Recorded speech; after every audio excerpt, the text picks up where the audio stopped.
Hopefully How's it everything going, goes Johnny? okay there. Good. My internet seems to be acting up on me here, and you froze there during the introduction there, and I thought, uh-oh, but it seems to be working now, so All's working fine at this end, so it's got to be a Ottawa Valley thing. it is. But I've got it on two things here. I got it plugged into my computer through the Ethernet, but I also got it on wireless at the Wi-Fi at the same time. So if one kicks out, the other one's still going. So You got a backup. You got it redundancy. I do. Sorry, I burped. I can't believe I did that. So I was just telling you I bought a new A7R4, and the main reason I bought it was because it's got the double card slot. Speaking of redundancy, Speaking of redundancies, I have two A7R2s, which are really old. They're like, it's like, buying a car with 300,000 kilometers on it, but still works fine.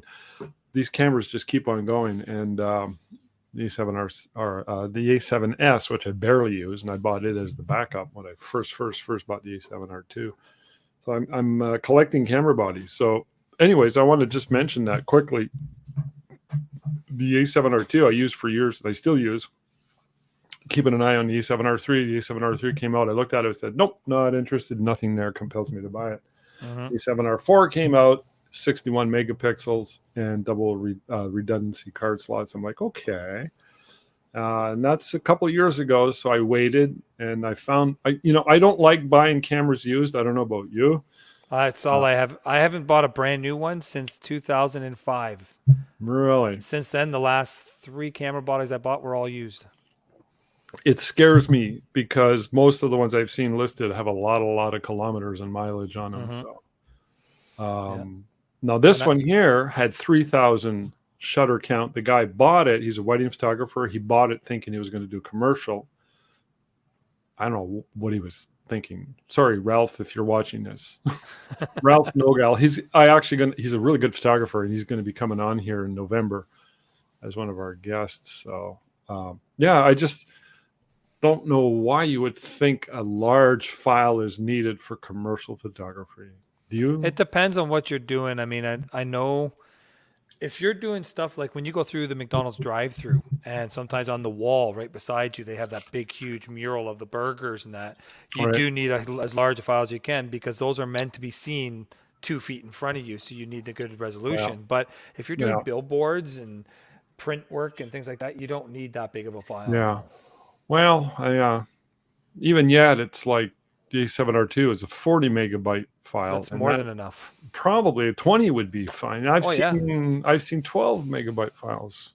Anyways, I don't know, but I bought it. He had very few shutter counts on it, so I drove down to Toronto last weekend to pick it up. So I'm the proud new owner of a new A7R4. So I have to figure out how often do I want to use it at full resolution with those big ginormous files. So True. I'm thinking definitely on weddings. I'm going to go half size.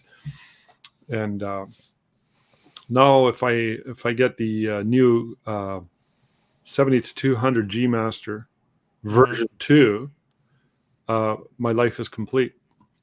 My life is complete. Well, I don't have a 70 to 200, and I miss Yeah. it.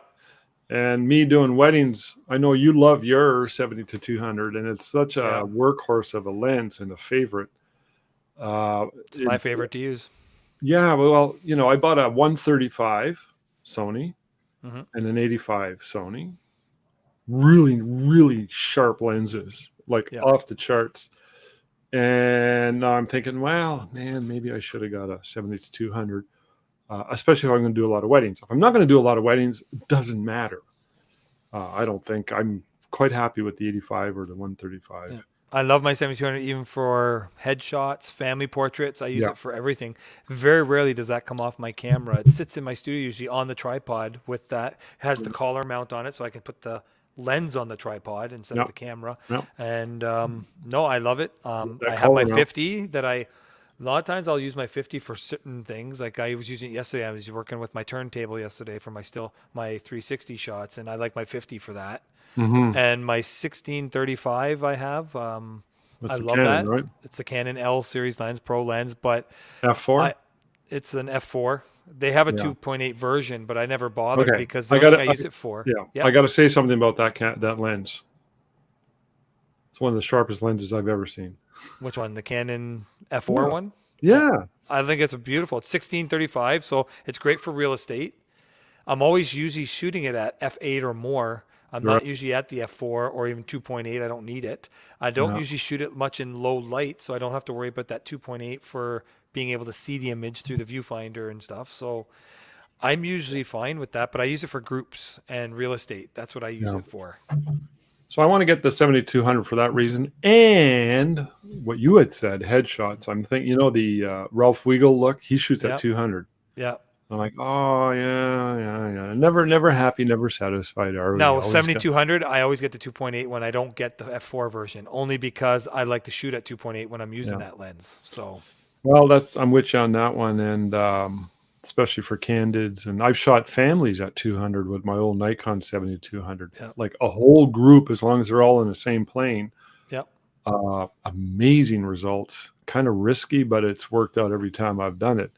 Now, this Ralph guy, when I was down in Toronto picking up his new camera, he said that he wants to get the 70 to 200 2.8 version 2. Mm-hmm. He told me he tried one. I haven't picked one up yet because we don't have a camera store where I live. However, he said that it's way lighter. He has the version 1, Okay. and he said it's amazing how small and light it is. So all the more reason to buy one. And that's the thing too. I'm hoping to kick into mirrorless. If not by the end of this year, sometime next year, I will look into the Canon R series finally. I mean, I'm the type, and you can tell my wife, when it comes to camera gear, I don't care what I'm using. As long as it gets me the final product that I want, I don't care what it is I'm using. And I'm still, right now, as my main camera, I'm still using a Canon 6D, which came out probably 10 years ago. I think in 2012 or something. The version 2's come out.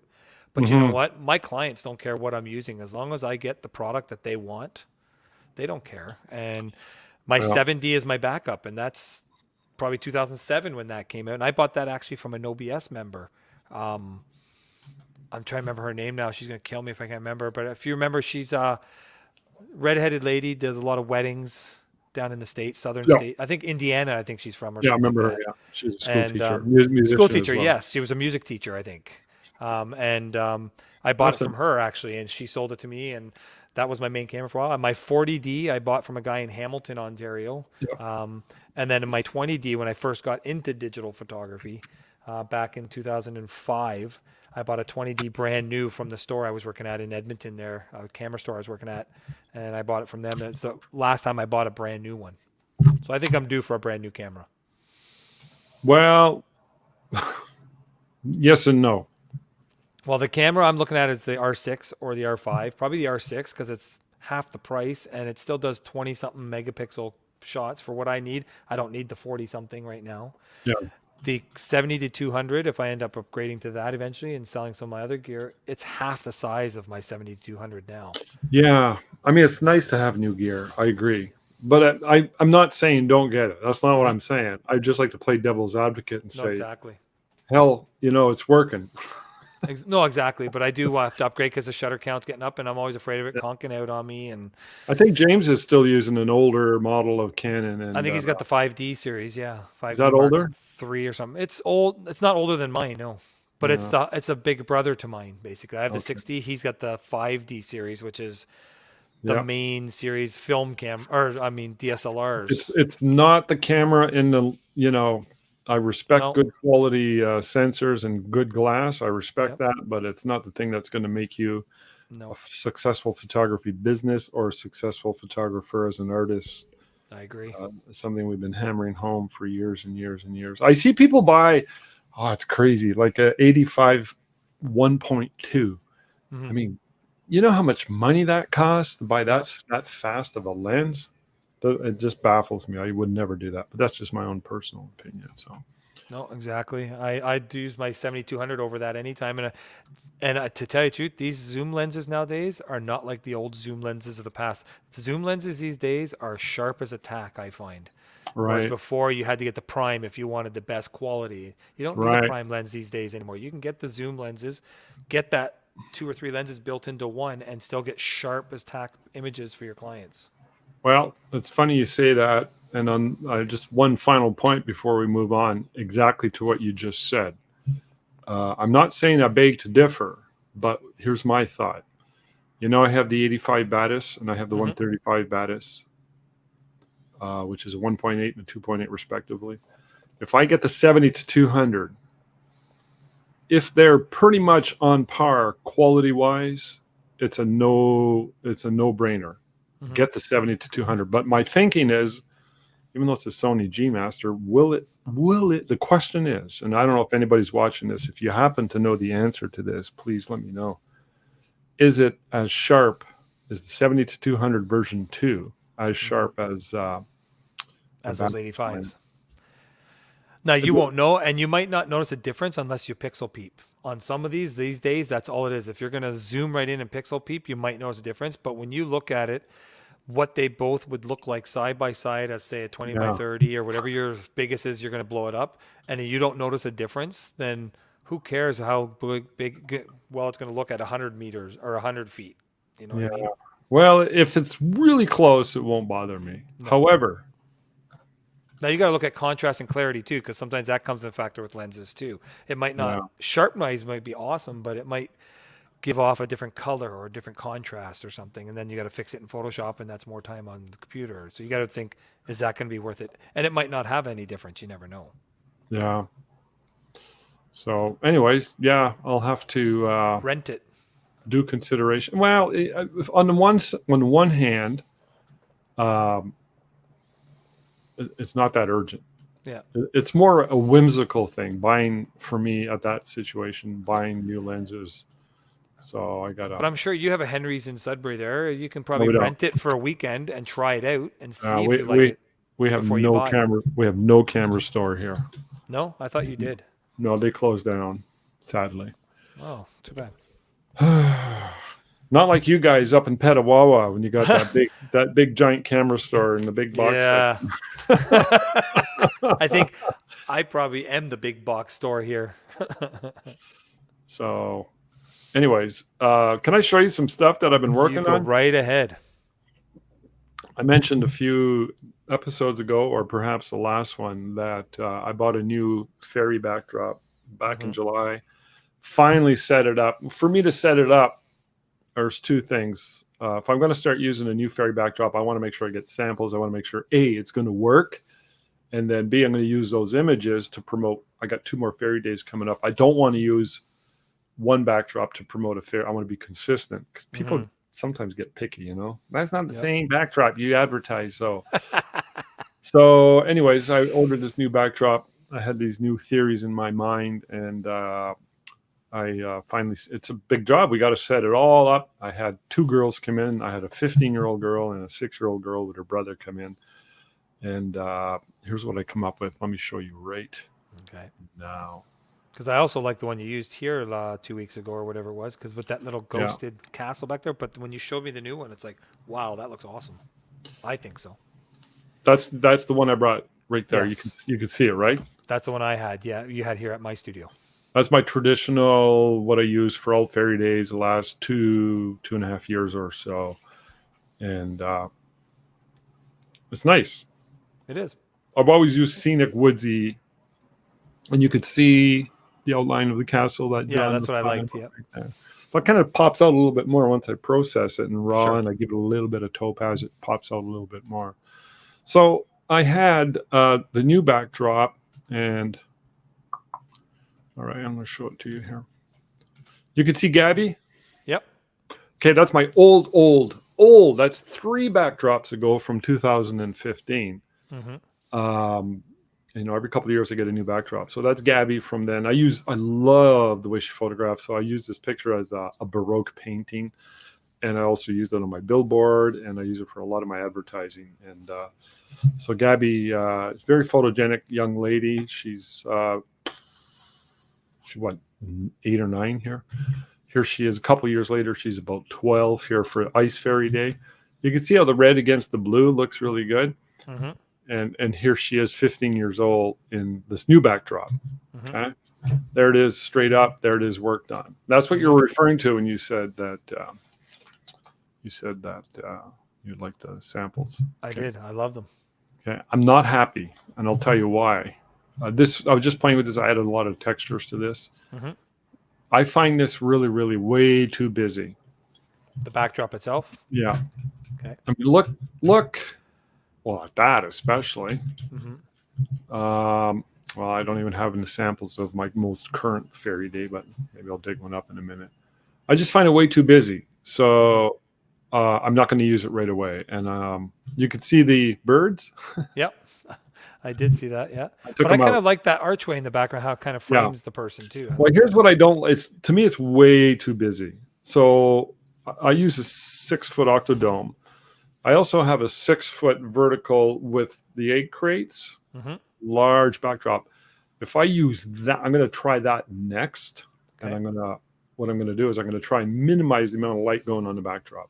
Okay. But it's going to be moodier, darker, and I don't think I'm going to use it for my regular fairy days. So I'm just not happy. So it's a nice backdrop. You know, I only paid $150 for it, and it's cloth. You can tell by all the seams. Mm-hmm. Anyways, so If you that's don't use it for fairies, maybe you'll find something else to use it for in the future. Who knows? I don't know. You know, it's there. I like it, and It's fitting though. I think it really fits. where is it? Hmm. It's not showing up. Just a minute. You could see that, right? Yep. There it is off Cape backdrop. Okay. And I've seen that on Cape backdrops too. I like the fact that it's blue, and I'm thinking of adding some yellow to offset it with the skin tones against blue. Is a really nice combination. Anything warm will really pop out. That was my theory going into this. So for some reason, just ain't working out, and that's okay. I mean, that's fine. I'm just going to keep at it. I don't know. You know, you can tell going half sepia kills a lot of the blue, right? Mm-hmm. So anyways, that's a process, and I'm going to keep working on that and see what I come up with.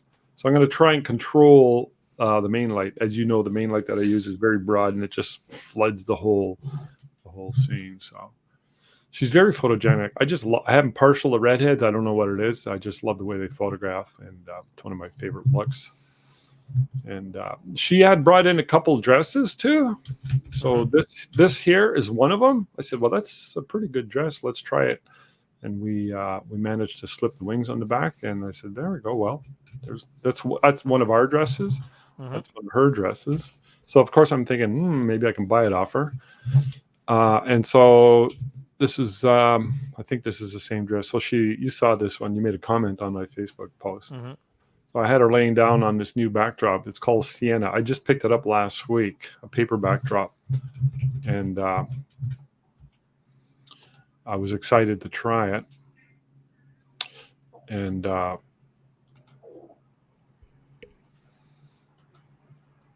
hold on. There she is. I should have had it in there, but I don't have it. There it is. There's the Sienna backdrop there. Mm-hmm. Isn't that nice? It is nice. Tone on tone. So I had her do a whole series of poses and jumping and standing, and she was right into it. She just loved it.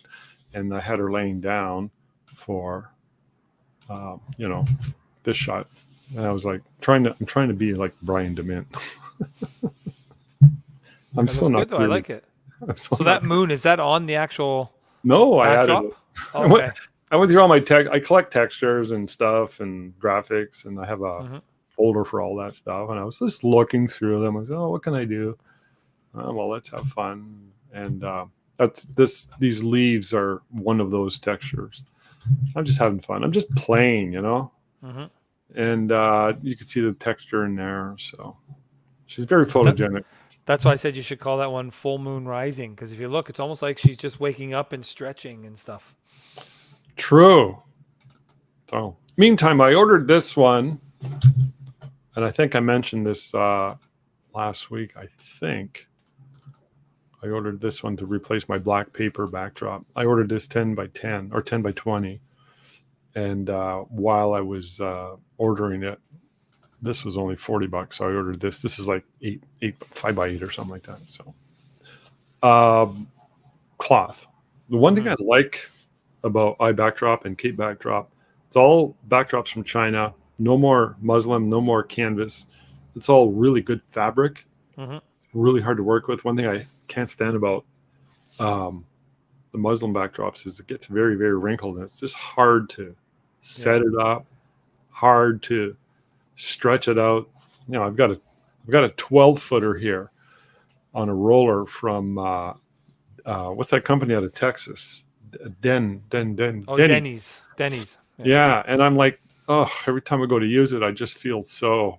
I just don't want to bother. So, anyways, that's where that's at. New backdrops, new looks, and I'm trying not to go crazy. I don't know if you know what I'm talking about when you kind of like buy props and buy stuff, and you often sometimes will buy stuff and you end up with too much of it and you never end up using any of it. No, exactly. That's why lately I've been actually getting into the pop-up ones too. So they're like Right. 5 feet by 7 feet or so, or 6 by 8 or something like that, and they pop open, Right. different backdrop on both sides. And I've been using those for my grad photos as opposed to, like you said, I have a muslin I've always used. It's like 10 by 20, and I'd have to fold it in half and then push it over top because you don't want to open up the whole thing. And it does. Then you have to have 2 backdrop stands and a cross pole. And with the All that pop-up stuff. ones, it's one light stand with a little clamp on the top of it that just holds it. And That's you're good to go. mostly for waist up or headshots, right? Yeah, exactly. I don't use it for the family stuff and that, but it's Yeah. made my setup time and my my lugging it everywhere a lot better process than bringing a muslin with some backdrop stands and a cross pole and then tying it, having a lot of clamps because you get that muslin, you have to clamp it really tight to the light stand to get rid of all the wrinkles, like you said, because you don't have time to steam it or to Yeah. wet it and let it dry to get the Okay. wrinkles away. To be fair, the backdrops, the cloth backdrops from iBackdrop and Kate, you should steam them, but they're really, really easy to steam. Exactly. I found muslins are so I'm probably just going to switch over for practical sake, unless I retire and never take pictures again, which I don't see happening. Did I talk about this image last week? I don't know if you did or not. I remember you talking to me about it, but I don't know if it was just you and I talking or if you did it online. Okay. This is what I call bread and butter. And I was doing, this was on last Monday, not the one just gone by, but a week ago from last Monday, 9 in the morning. The Justices of the Peace up in Northeastern Ontario, they have a meeting once a year and they all got together. I think it's been the first time in years since COVID. They wanted a group shot. So anyways, this, as I was leaving, I was thinking to myself, just doing a straight up well-lit group shot, very, very boring, bread and butter, pays really well. I used to see a lot of that. You don't see a lot of it much these days as far as companies and associations requesting it. But it's a big, big part of my training since the early 80s. And it's just something I'm really good at. So I hate to brag, but so I'm photographing these guys and, just I'm going to talk about the lighting and how I screwed up big time and how it didn't matter in the end. I dodged the bullet, but I also want to mention this idea that it's really good to get to be able to go to people like this and do a good job, even though it's boring lighting wise. It's just bread and butter photography, but you get money in the bank. So, and when I was there, I don't know what it is. I think I'm finally growing up a little bit, or I'm becoming more immature. I just cracking jokes, John. You wouldn't believe it. Like I remember when I was in my early 20s, when I first started, I would have been so nervous. Now I'm there. I'm like just running the show, and people are laughing. I'm cracking jokes with these guys at 9 in the morning on a Monday morning. That's awesome. So, but anyways, before I move on, I just want to mention one more thing. They requested 9 o'clock. I said, okay, I'm going to show up at 8:30. I'm going to set up by 9. I'm going to be ready to shoot. This is really, really important. You don't want to throw them off their schedule. And when I got there, they were having breakfast and they had a PowerPoint presentation slide with the schedule for the day. And it said right on there, 9 a.m. photo group shot, 9:10, whatever the next thing on their item was. So I'm looking at this, I'm going, I got 10 minutes. I know. I was done in 8. Yep. So I set up some chairs. There's a group of about 20, and that's them. They're just farting around, and they're starting to get their robes on. You see the robe right there? Yep. See it right there. And I'm just testing my lights. I'm like, 1, 2, 3. I got to move this table. I'm pointing to the screen here. See the table over to the left? I got to move that over, and I had some people help me. and there is the light. So I have one shoot through with the AD 600. Yeah. I'm shooting with the 55 mil lens. See this here, AD 200. Yep. Okay, there's a blue gel on there. Okay. I'm thinking to myself, I'm going to put it in the background. So let's set it up, have it ready. Yeah. Okay, so it's on, but it's on channel B, and it's on like 32 of a power. This one's at about a quarter or at about half power. It's pumping out. It's pumping out. I need a lot of spread, a lot of power. I got to shoot at least 5.6. Okay, I do the whole session. There it is there. Hey, you notice that? Yeah. What did I do when I did the actual shoot? I forgot to turn it off. Oh. So stupid. I was kicking myself. So I'm driving home after I shot this, realizing I thought I screwed it up. I thought, oh my God, there's a blue gel on there. I thought I've contaminated all the images, and there's going to be this like awful lighting come from down below, this harsh reflector with a blue cast to it. What am I doing? Why didn't I think? Rob, I'm kicking myself, right? So, and I remember looking at these thinking, that looks really hot. That looks hot. And then I realized later it's because of that stupid AD 200 that I had that I forgot to turn off, which I never used. Yeah. Didn't matter. It's You got fine. away with it. Yeah. It's fine. I was like, oh God. Now I know there's a bit of a shadow on there and all that, but it is what it is. Yeah. Here it is. I took out those vertical lines. So I cleaned it up a little bit. Yeah. So I created this just to show them. So doing a group shot like this, very challenging because you got all these adults. They're all serious people, right?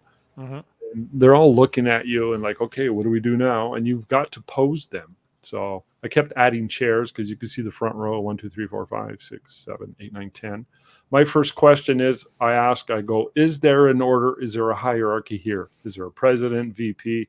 Should we put those people in the front? And they're like, yes, so-and-so with the red sash. Okay, good. Let's put so-and-so with the red sash in the front. These two ladies are the head honchos.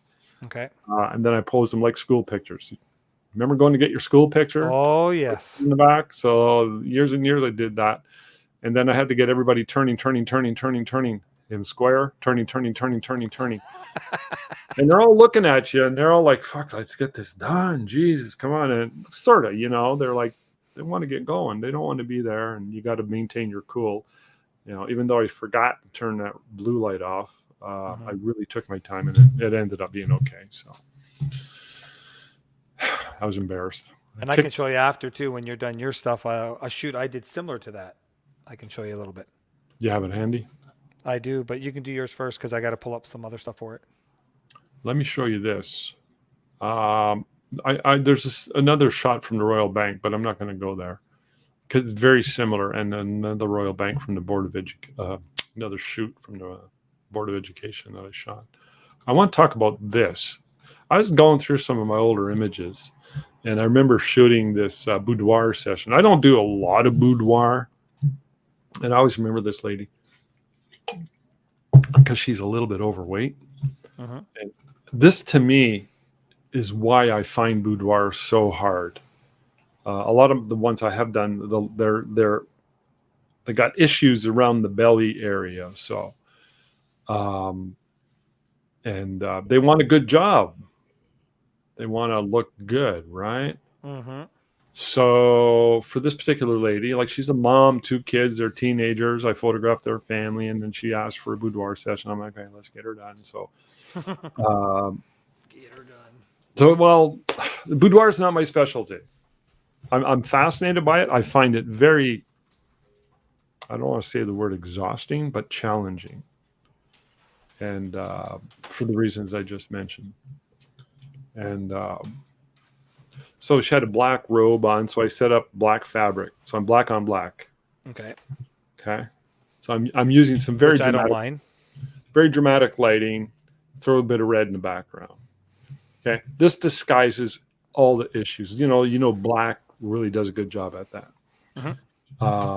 So let's drop the robe, same robe with the black bra, same lighting as this, and shadow out the front area because she's got a big tummy.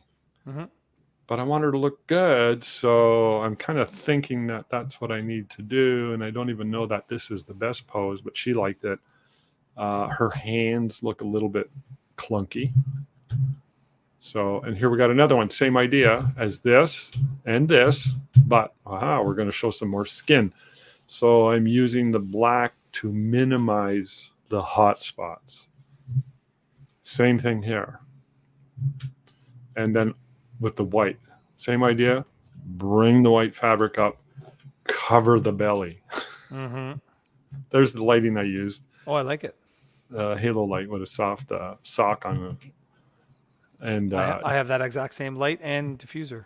it's called the beauty dish, right? Yeah, I have a beauty dish with a sock on it, and I have that same Einstein light. So I'm working with all that, and you know, what do you do when you got a lady and she's, you know, she's 50 pounds overweight and you want to make her look good, you want to make her look sexy. It's a challenge. Yeah. I don't know that women are better at it. Maybe they are in some respects, but do you remember when we had that boudoir photographer? Oh, what's his name off the top of my head? Oh, yes. I know 4 what you're weeks talking ago. about. Yeah. He claims that men make better photographers, and he gave us his reasons why. When it came, he does nothing but boudoir, and just amazing that, like, at a level I've never even thought was possible. Exactly. And but he has a case for why men are better, and he talked. It's in the previous. Yeah, I remember 4 or 5 weeks ago. So there we go again. So, you know, I'm trying to I think hide they look great. I'm trying to hide the belly, try the weight. See this, bring the knee up. This is all done on purpose. Bring the lighting over, really emphasize her cleavage, and bring this in front to hide the belly. It's all done on purpose. Sort of getting a little more revealing here, but bring that left arm around to hide the belly. So I just wanted to talk about that because, and I'm sure she was happy with those. She was, and you know, she ordered a bunch. I think she got an album actually. So very cool. Yeah, and but I I personally find it very, very challenging to do good boudoir photography and I think for the right reasons. I want to do a good job, but the reality is a lot of them there's things that you got to watch for, even if they're like a 30-year-old CrossFit mom and she's like super zero body fat. She's well built. If she's flawless, she knows she's flawless. She knows she looks good. And I think what you got to do, us as photographers, make them look a little bit better than how they perceive themselves. Definitely. And you have to be able to see that. So if you just show up a hot looking woman and lighter, she's going to look good because that's the nature of the beast. So you want to make her look gooder. Is that a word? It is to me. Probably not to the Webster Dictionary, but to me it is. You want to make her look gooder. So, but yeah, I don't promote a lot of boudoir. I went through a phase, and that was from when I was promoting quite a bit. And I don't think my wife's crazy about me doing them. Women get that way. Yeah. But anyways, yeah. But that's why I like doing my pinups too, because it's a little bit different. So yeah, I was thinking about pinups. Pinups are very thematic, sort of like the way fairies are. And we got to get Mike. We got to get Mike on. He's told me he will come on. We just have to schedule him in there because he gets different. His schedule's kind of weird, but he said he'll come on. So he's the pinup king. He's the Elvis of pinups. I learned from him. I'm not as good as him, and I'll be the first to admit it, but I enjoy doing it. And I'm not trying to be him. I copy some of the stuff he does, but not to the extent that you could think, oh, that's Mike Long that shot that. There's no way they can look at his and mine and think that. So, So here's one that I was telling you about. If you remember probably about a month ago, I did a shoot for the County of Renfrew here of all the different mayors in the area and stuff like that. Because we're in election year right now. I don't know if you guys are too, for municipal elections and that, but our municipal elections are coming up. They're coming up. I photographed a bunch of headshots. It's the same with me for a bunch of them there, and Yeah. so they want to get this done before it all changes over to new people and stuff. So if you remember on NoBS, I did a live from the shoot. I'm not gonna play the volume from it, only because I'll show you the final images after too. But Okay. the only reason I'm saying I'm gonna play the video is because I don't have any pullbacks. But I did do a video, if you remember. I don't know if you could see that or not. My finger there in the chair. Right there, I'm actually describing how I had all of the chairs lined up right here. Actually, it was right here. They were lined up. There's about 7 chairs, something, because we had one shot that had 3 rows and then one with 2. And if you look, I'm just sort of describing where the chairs are there. And then I walk over there and I'll show you the lighting. I had just started tearing it down, but there was my main light, which was that 8-foot or 7-foot umbrella from Pulsey Buff with the diffuser on it that you use for your ferries. And my Einstein, it was nice and high just to illuminate them all there. And that's where my camera was actually in front of that. I just moved it off the side. And then right there is my AD200, and I had an actual 32-inch, I think, or 40-inch umbrella, just a normal standard umbrella, silver umbrella. And then on the other side, I'm walking over to where my other one was, because I had another one. I had already torn it down adjacent to that on this side with another umbrella. So I had 3 lights going, basically. Took me maybe 5-10 minutes to set up.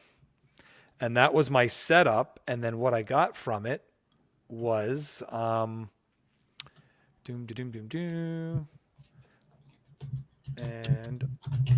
what I got from that was, I'm just going to change my screen here,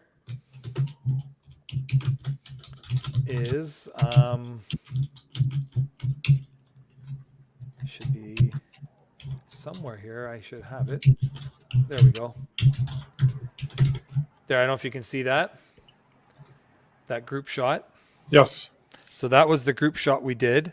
Now they didn't want to put, if it was up to me, this lady here, this gentleman here, and these 2 and this one here, they would have been on like a riser or something to stand on, because they're in a 3rd row, but they didn't want to do that. They just wanted to stand in the cracks there. So I said, okay.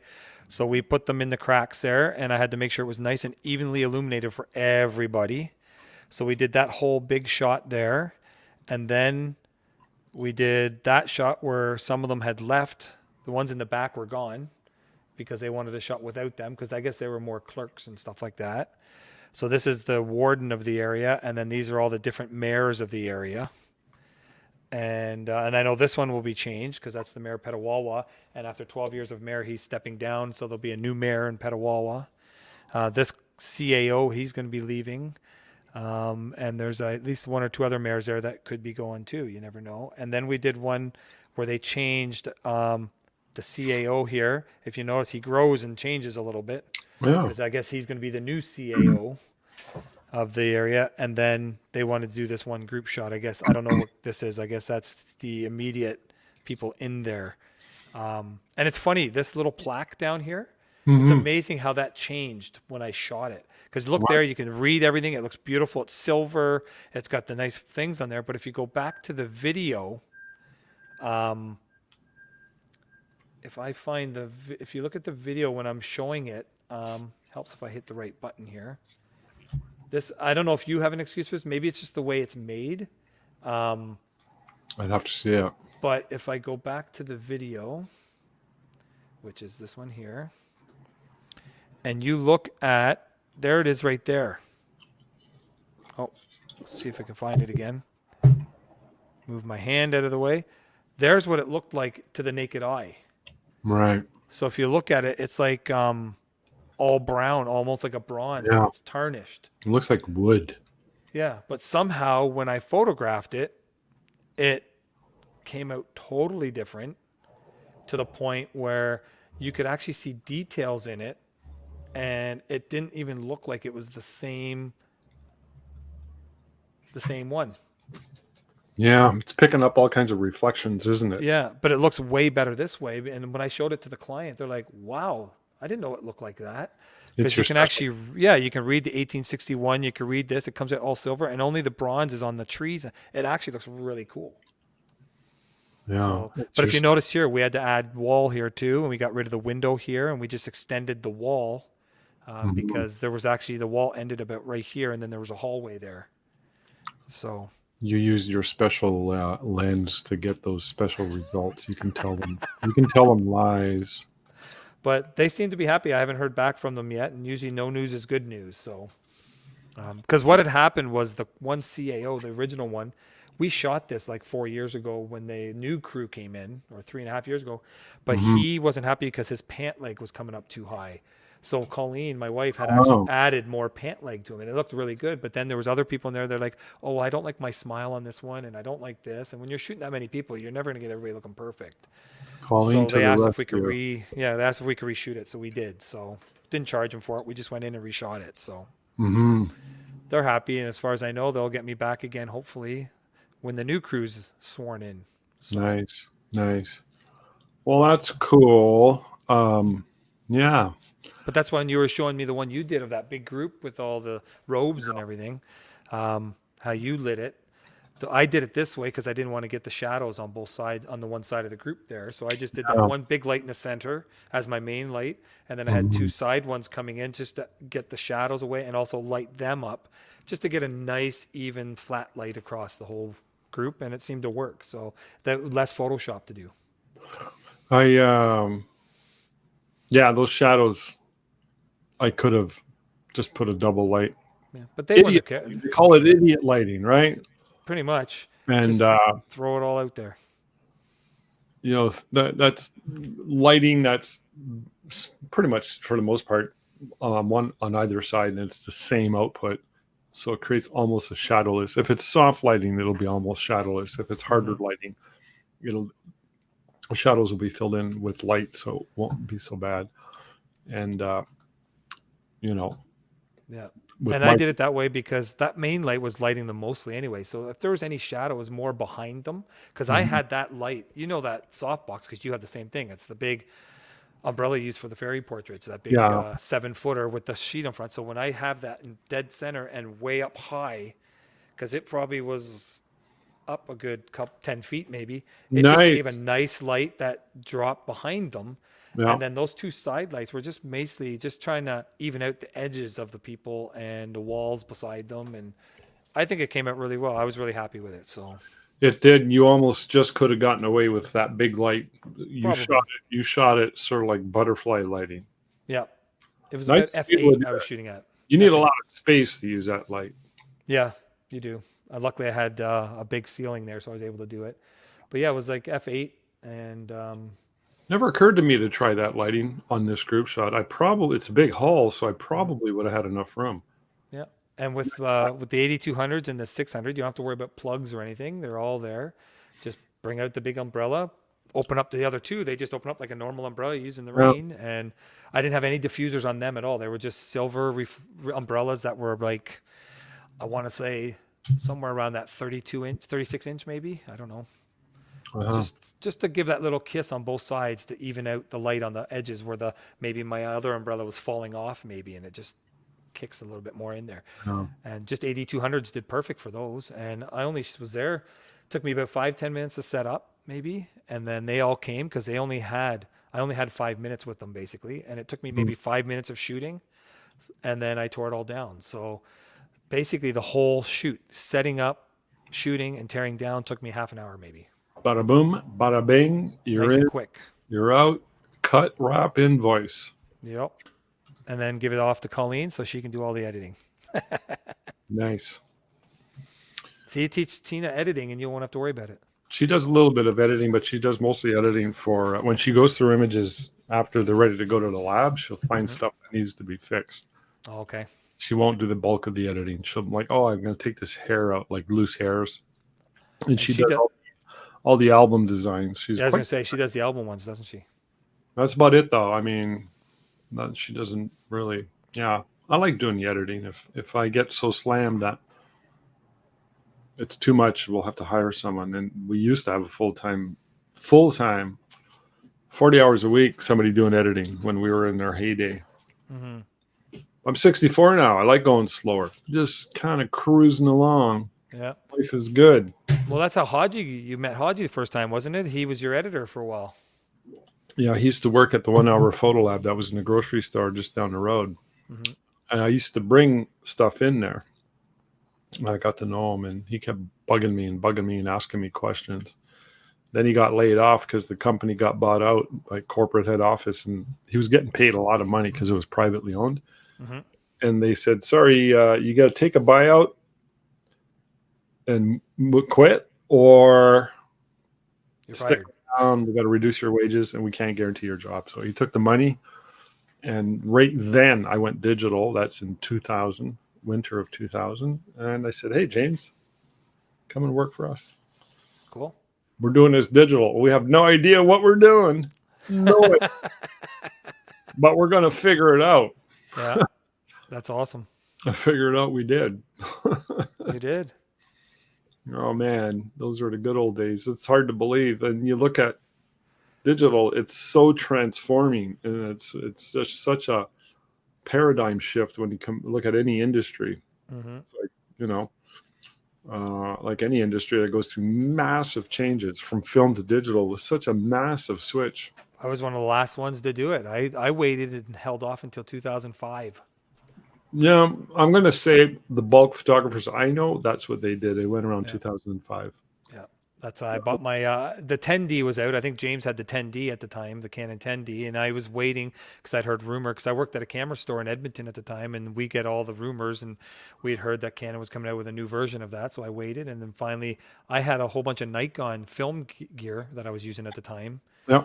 the blasted N word, and it got all stolen out of my ex's car, and so No. when I was rebuilding it back, I was looking at what the digital held, and that time I think Nikon only had a D70 and a D100. That was the only two cameras they had.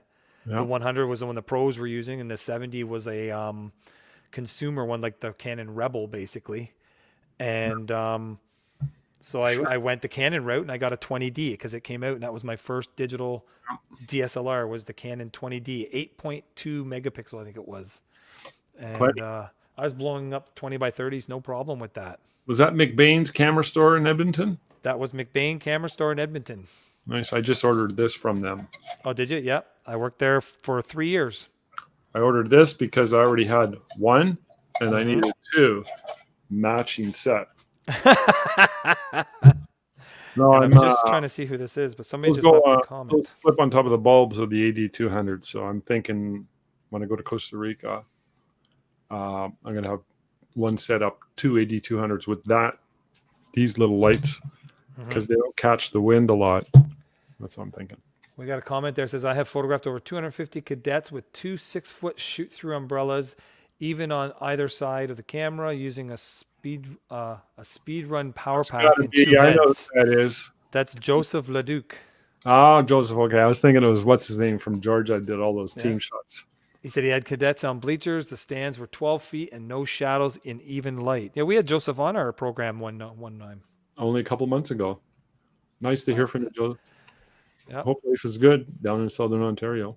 Yeah, but and I've done that too, where you just use the two. I didn't even use 6 foot. Sometimes you do what you have at the time, and I only owned a couple lights and a couple umbrellas, and I used, I think, 2 umbrellas sometimes to do group shots, just even lighting on both sides. Just that's how I do my hockey teams when I shot them on the ice. Is I'd have two on a light stand on umbrellas coming in from each side, just to give a nice flat light, and then I had 2 kickers in the back, usually just little speed lights or something, bare bulb, just kicking from the backs just to give that rim light, and it looked killer, and they were happy with them. So sounds good.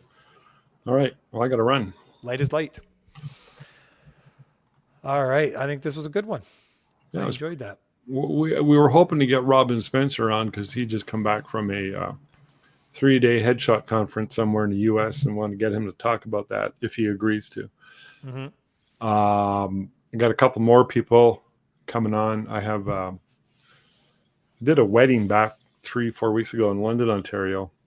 I knew the bride's parents since, well, I knew him, the father, since grade 5. So I've known him my whole life. And he moved to London in the late 70s, married this girl from there, and they have 2 daughters. So I photographed their wedding in 1981. It was the first wedding I ever shot. And then I photographed the first daughter's wedding in 2013. And then I just photographed the second daughter's wedding 5 weeks ago. Anyway, if Anyway, anybody has any good contacts with Lindsay Adler, I sent her another message too, hoping to get a hold of her. So if anybody has any connections, try and link us up if we can. And we'll get Mike Long on, and we got to get, what's his name in California there? Danny, we got to get him on. Danny, we haven't had him on. He's No. due. He's All due. right. I'll bug him. I got I got a couple people. I got 3 people on the back burner. We got more coming. We'll let you all know.